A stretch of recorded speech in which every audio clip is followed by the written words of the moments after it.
Okay, so this one is Legos. This is Marvel Superheroes for the Avengers.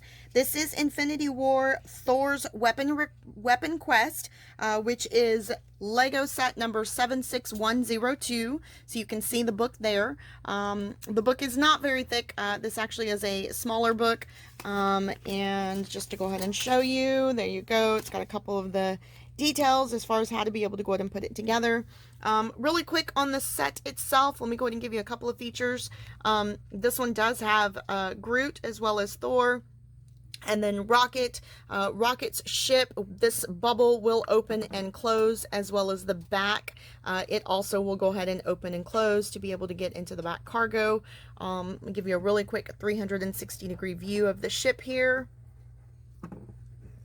It does have two guns on the top, but if you go ahead and you push those little levers right there, the bullet will actually shoot out, the purple bullet there. So there's also that.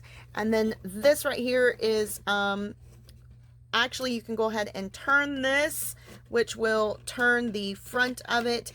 And then this back section you can actually slide out to be able to get Thor's the hammer that he made with the axe. So just wanted to go ahead and show that to you.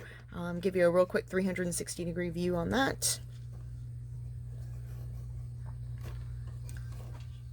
This set right here is going to be for ages 6 to 12, and it does have 223 pieces.